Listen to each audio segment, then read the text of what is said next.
take your seat. Please take your seat. Please take your seat. Please take your seat. Please take your seat. Minister. అధ్యక్ష మా గౌరవ శాసనసభ్యులు కొప్పుల ఈశ్వర్ గారు చెప్పినట్టుగా అధ్యక్ష ఈ యొక్క మోతెవాగు ప్రాజెక్టు చాలా ప్రధానమైనటువంటి ప్రాజెక్ట్ అధ్యక్ష. వాస్తవానికి మనము ప్రణయిత చేవెళ్ల ప్రాజెక్ట్ నుంచి కూడా దీనికి మనం లింక్ కూడా పెట్టుకోవడం జరిగింది. ఇది జరగకపోతే అది చాలా ఇబ్బందులు వచ్చేటువంటి అవకాశం కూడా ఉంది. అందువల్ల ఈ ప్రాజెక్ట్ ఖచ్చితంగా జరగవలసినటువంటి అవసరం ఉంది. అందువల్ల ప్రభుత్వం ప్రత్యేకమైనటువంటి చొరవ తీసుకొని ఈ మోతెవాగు ప్రాజెక్టును చేయడానికి ప్రయత్నం చేస్తాం అధ్యక్ష. ఈశ్వర్ గారు చెప్పినట్టుగా ఇది చొప్పదండి నియోజకవర్గంతో పాటు ధర్మపురి నియోజకవర్గంలో కూడా దాదాపు 5-6 వేల ఎకరాలకు నీళ్లు అందించేటువంటి అవకాశం ఉంది అధ్యక్ష. ఇది ధర్మపురి నియోజకవర్గంలోని మండలంలోని పెగడపల్లి మండలంలో నర్సింహన్పేటకు 420 ఎకరాలకు, అదేవిధంగా ఐతుపల్లిలో 875 ఎకరాలకు, నందగిరి గ్రామంలో 455 ఎకరాలకు నీళ్లు అందించేటువంటి అవకాశం ఉంది.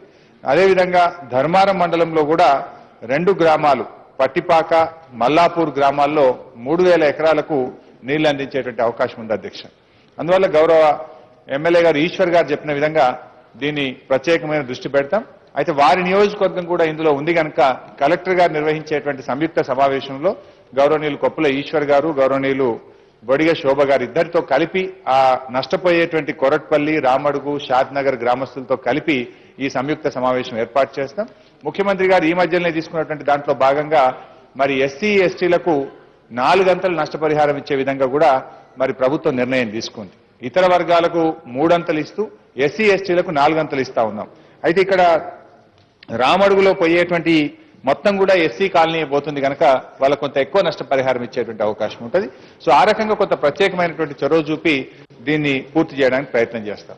గౌరవనీయులు జీవన్ రెడ్డి గారు చెప్పినటువంటి అంశానికి సంబంధించి అధ్యక్ష ఈ మధ్యలోనే మన పంచాయతీరాజ్ శాఖ మంత్రివర్యులు కేటీఆర్ గారి కోరిక మేరకు వారి యొక్క దాంతో ఆ గౌరవ ప్రజాప్రతినిధులు అక్కడ ఉండే సర్పంచులు, ఎంపీటీసీలు, జెడ్పీటీసీలు, ఎంపీపీలు అందరినీ కూడా పిలిచి అధికారులతో ఒక సంయుక్త సమావేశం ఏర్పాటు చేసినాం.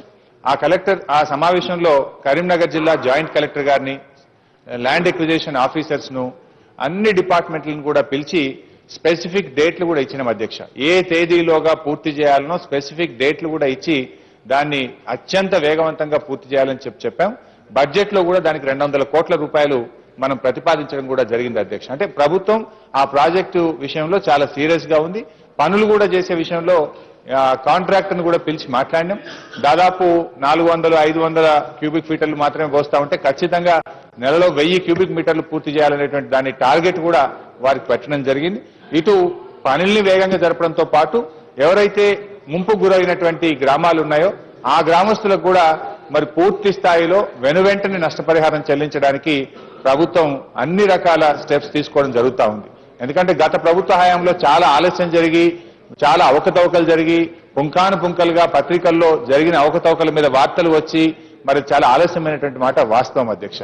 బట్ అయినప్పటికీ మరి ఉన్న దాంట్లో ట్రాన్స్పరెంట్ గా పూర్తి స్థాయి పారదర్శకంగా మరి అత్యంత వేగవంతంగా వారికి ముంపు బాధితులకు నష్టపరిహారం చెల్లించడానికి ప్రభుత్వం అన్ని రకాలుగా చర్యలు తీసుకుంటుందని మీ ద్వారా గౌరవ సభ్యులకు తెలియజేస్తున్నాను.